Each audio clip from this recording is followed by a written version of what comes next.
Now, before we get into this video, let me ask you a question. Have you ever been ghosted by a prospect or a customer before? You know, you had a couple meetings with them, you thought you were gonna move them to a proposal, and then it's crickets. Or maybe you sent them a proposal, and then you've not heard back from them in perhaps days, weeks, sometimes months. And we're left wondering, what the heck happened? What did I do wrong? Did they not like my offer? Was it my price? If you're me, I would wonder oftentimes, did I say something that I shouldn't have said? Did I offend them? Was I too aggressive? There's so many things that go through your head when you've been ghosted.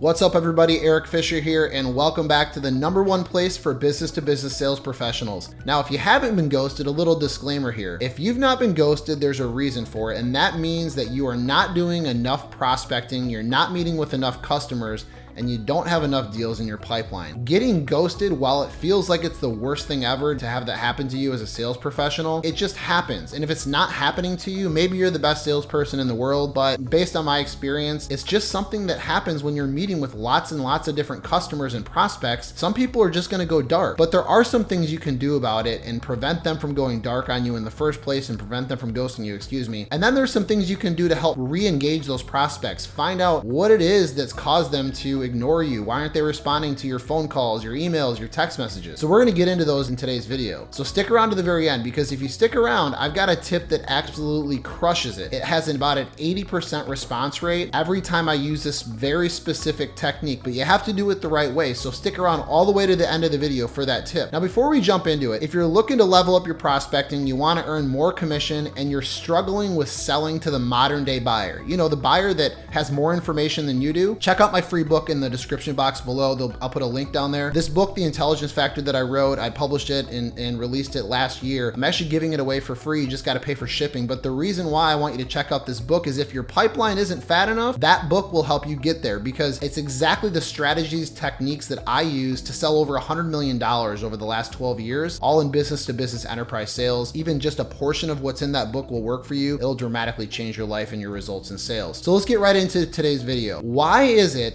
that prospects ghost us in the first place? Like, why is it that after we meet with somebody and we feel like we built some rapport, why is it that they ignore us? And most salespeople are people person, right? I'm a people person. And so I'm very social. I like engaging with my customers and my prospects. It's actually what I like most about sales outside of earning large commissions is I like people. And while I may not like every customer that I've come across, it definitely messes with my psyche and my emotions when someone starts ghosting me. Now, over the years, it does get easier and you do learn to not take it personal, but at the end of the day, it still sucks. And so this video is for you if you are also struggling with that. And I just want you to know you're not alone. This happens to the best sales professionals in the world. Sometimes we're dealing with human beings and they just go dark on us. And so let's talk about a few reasons about why it is that they go dark. Number one is that it's just not a priority for them. So whatever your problem that you think you're help solving, that problem probably isn't as large as what you think it is. And that might mean that you need to do a better job in your discovery or your qualification to determine if they're the right type of customer for you based on your sales process. But generally, I've run into this a number of times, is when someone's not getting back to me, that problem that I thought was so urgent really isn't that urgent for them. And that's why they're not responding, because it was probably more me pitching what my product or service could do for them rather than an actual problem that I uncovered that was a root cause problem. That's why they're really not finding it that urgent to get back to me, is because it's just not that urgent for them. The second reason is that's possible why they're ghosting you is that the person you were meeting with wasn't a decision maker in the first place and you thought they were. So if you've ever been in a meeting and you felt like you were building really good rapport and you had a lot of really good dialogue, you did really good discovery, and you think you know what the problem is, and maybe you do, but that person that you're meeting with, then all of a sudden they go dark after you put pricing in front of them, or maybe you ask them to bring their boss to the table because that's the person who's the executive decision maker who can move money, move budgets to help get the deal done. And that's when they go dark. Well, that's because they're probably not the real decision maker, and maybe they're not that comfortable with you yet. Maybe they don't trust you. But generally, when you're working with someone who's not a decision maker and they're not that comfortable in making a decision because they actually can't make decisions, especially depending on the price and the overall investment in your product or service, sometimes they're going to go dark because they're afraid to tell you. It hits their ego that, hey, you know what? I'm actually not the type of person or the level that can make this decision. And so it's embarrassing for them. And so they might just avoid it completely and ignore you and therefore ghost you. The third thing is their bosses, their colleagues, other stakeholders have other vendors that they're, maybe as we call it in the industry, and they're in bed with another vendor. They have another incumbent vendor that they're working with, or maybe they have a preferred vendor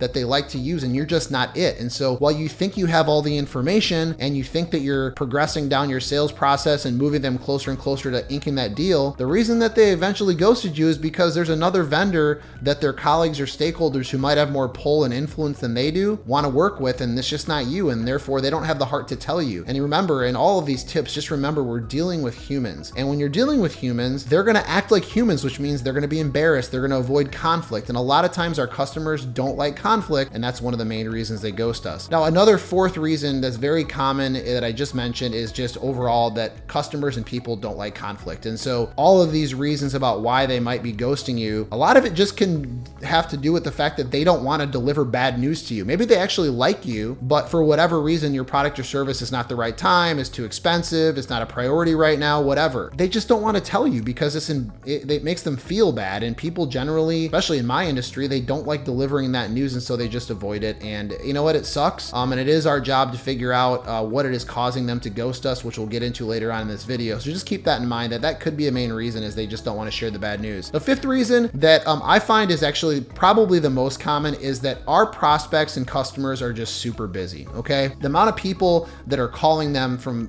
vendors that are salespeople is exponential, especially in my industry. If you're in the IT industry, you sell software, consulting, if you sell uniforms, everybody is calling these people, especially if you know who your target personas are that you're after and that you're trying to get in front of. Think how many of you are actually calling them in addition to you. Lots of them. In addition to the fact that they actually have a regular day job that doesn't actually have anything to do with meeting with salespeople, which takes up a lot of their time, which is why a lot of these large organizations have vendor management offices, which prevent some salespeople from meeting with customers, because salespeople take up a lot of time from people to actually get their job done. And so oftentimes the reason you're being ghosted is not because you did anything wrong. It's not because your solution sucked. It's not because your price was too high. It's not because you said something wrong. It's just that your prospects are busy and they've got, a stack of this high of things on their plate, and you're just one of those things. And so you have to find a way to either determine where this is on their priority list, but overall, just don't take it personal, because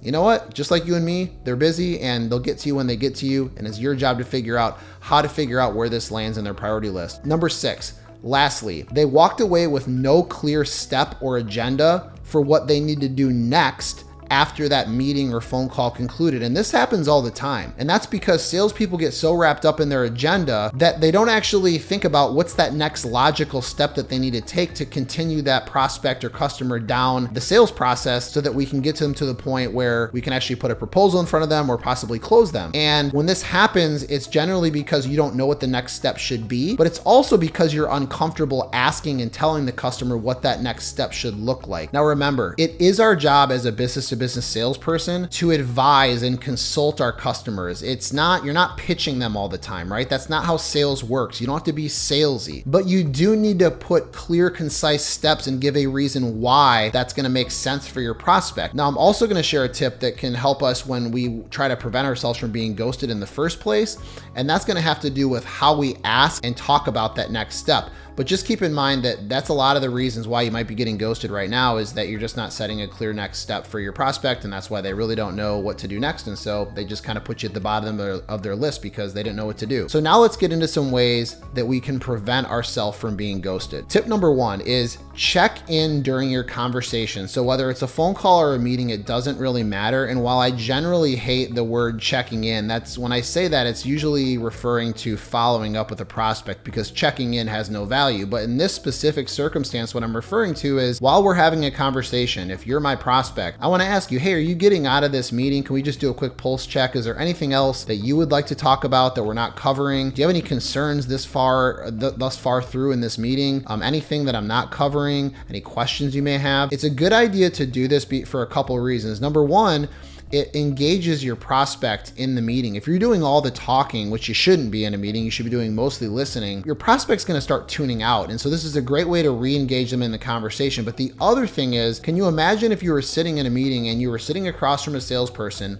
say it's me, and I'm doing all the talking the entire time, and I'm going to walk you through what I had down on my agenda. I'm going to ask you questions to which you're going to respond, but we're really not talking about anything that maybe you want to talk about. Maybe you have other concerns that I'm not even asking you any questions about in the first place. And so this is why it's such a good idea to check in, find out where your prospect is, take their temperature, if you will, during the meeting. Second tip to prevent yourself from being ghosted is you want to make sure that you ask your prospect what that logical next step will look like. So as I covered in some of the reasons why we get ghosted is because there is no logical next step. One of the other ways that we need to ask, or the way that I best advise people to ask for that next step, is engage your prospect and ask them what they think that logical next step would be for another meeting.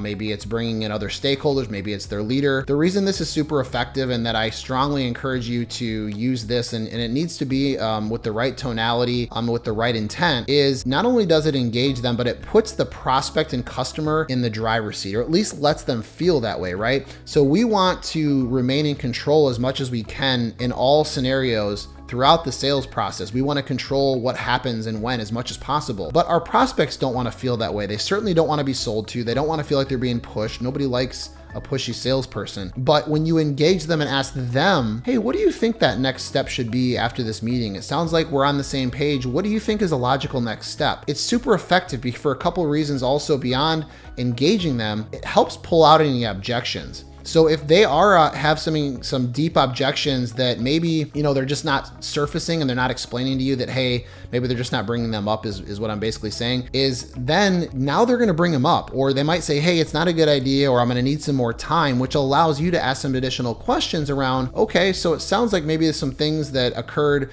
didn't resonate with you, or maybe I was asking the wrong questions. Is there anything that you could highlight for me that's not particularly jiving well with either the timing or where our product or service fits into your organization to help solve your problem? And that will give you a really good idea where you stand. And then you likely won't be ghosted, or at least you won't be shocked when that prospect or customer doesn't return your phone call, your email, your text, because you already knew at that point that maybe this wasn't the right time, or maybe this isn't really a priority for them at all, and they were just being nice to you. And there's a lot of different reasons, but definitely engage them and ask them what they think the next logical step would be. And then you can insert kind of your input and why you think it's a good idea to have another meeting and who should be involved, but definitely ask for their opinion first. Tip number 3 is you need to show them that they're listening. And now, what do I mean by this? Now, you've probably heard listening and hearing are two different things, and they definitely are. Hearing is just hearing sound, right? So as I'm talking to you right now, you hear my voice, but you're not really if you're not really digesting and actively listening to what I'm saying, you're not listening, you're just hearing. And oftentimes salespeople fall in this trap where they're so worried about their agenda and what they want to cover, and they're worried about the next question they're going to ask, that they don't actually listen to what the prospect is having to say. And so the other ways that you can prevent yourself from being ghosted is listen. And one of the ways that you can show your prospect that you're listening is by repeating back to them what you heard. So I like to take notes. Typically it's on my computer sometimes, especially now that I'm mostly working remote. But, before that, it was primarily when we were meeting more in person before the pandemic. I'd write a bunch of notes down in a notebook, oftentimes too much. But that goes without saying, I would repeat back to the customer what I heard them say. And I would ask them if that was right. I'd ask them for validation. Am I hearing you right?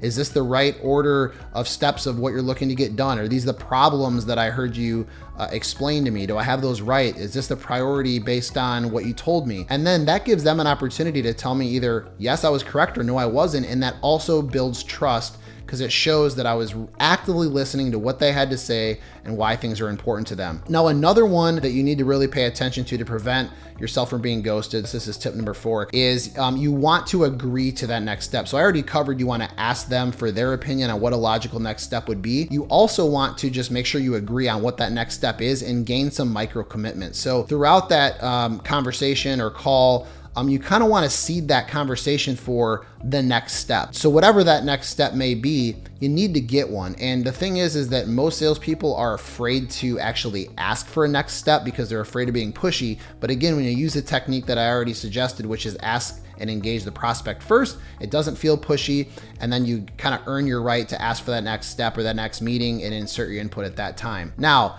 the last tip that I would cover in terms of how to prevent yourself from being ghosted is just understand that when you're dealing with a human, that they may just forget, okay? And I guess this isn't really a tip, it's just more understanding. You can do all these things to prevent yourself from being ghosted, and you could still end up being ghosted. And it sucks, you know? You can try all these different things, and while they all work to some degree, nothing's perfect. There is no silver bullet. So just don't be hard on yourself if you try all these tips and you still end up with a prospect that's ghosting you. That's okay. We're gonna cover some ways that you can bring those prospects back to life now. So what is one of the number one ways that we can re-engage a prospect that has ghosted us? Well, the first way is use a different communication medium. So oftentimes now we're using so much email, and that's generally where salespeople fall into the trap, is they just use email, or maybe it's just phone call, and they get really sucked into doing things one way.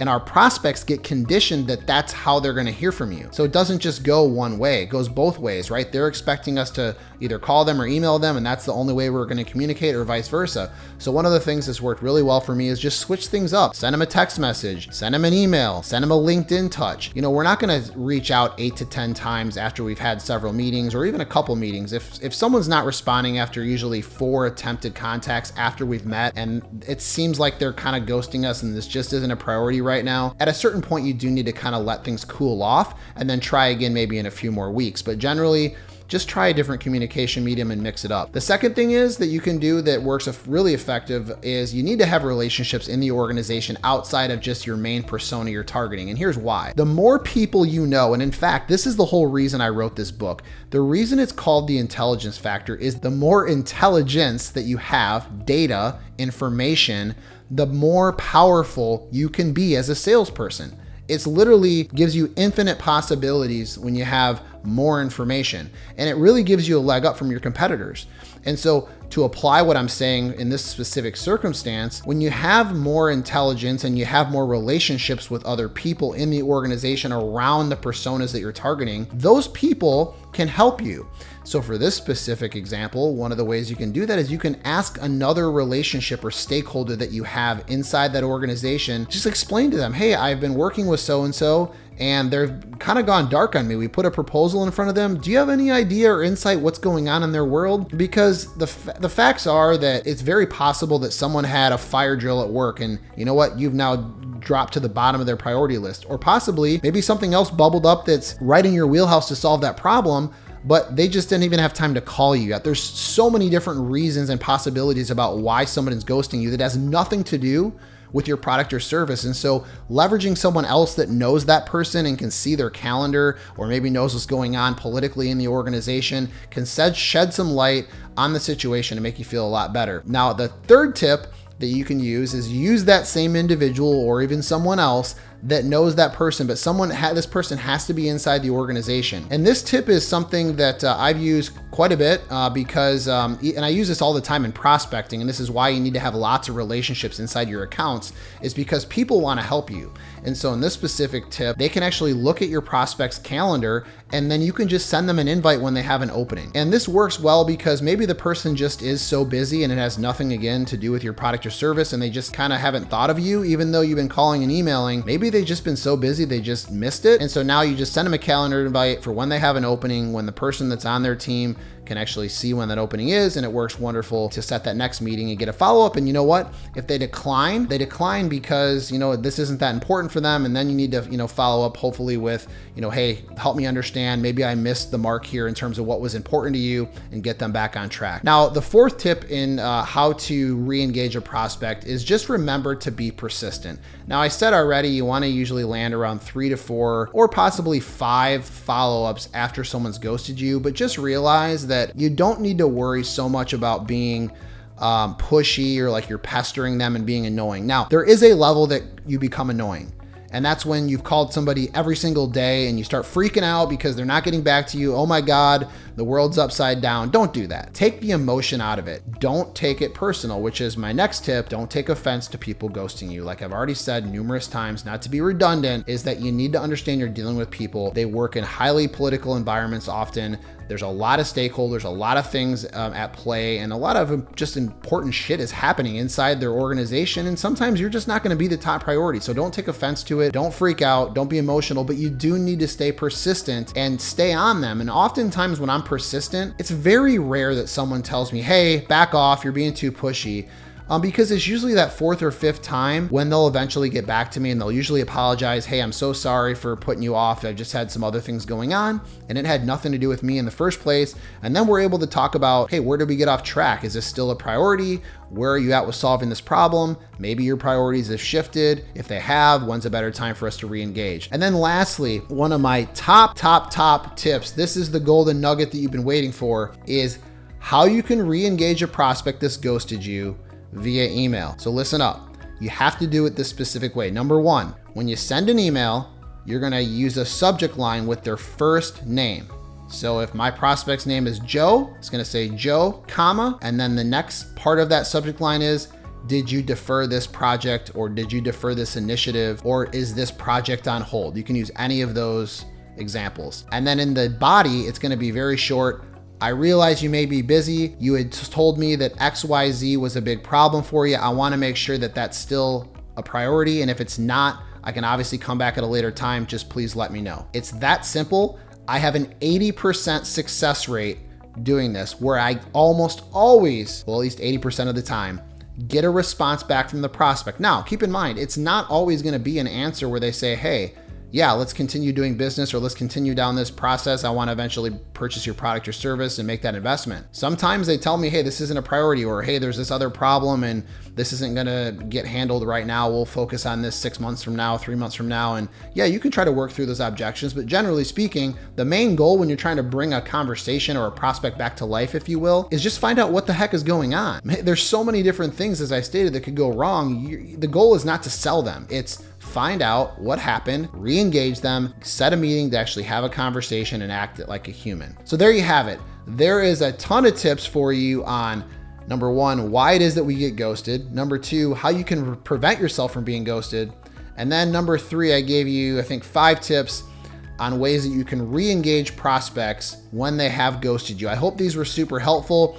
If you felt like this video was helpful, please hit the notification bell so you get notified every time I drop a brand new video. And then if you could also hit the, I think this is the thumbs up button, so that when you like this video, it does help out the channel. It helps out the algorithm, or pumps the algorithm, so that my video gets shown to more people, and specifically you, and so that I actually have a reason to create more videos, because it shows me that you like what I'm creating. So thank you so much for watching. Until next time, I'll catch you guys later. Sell smart and earn more commission.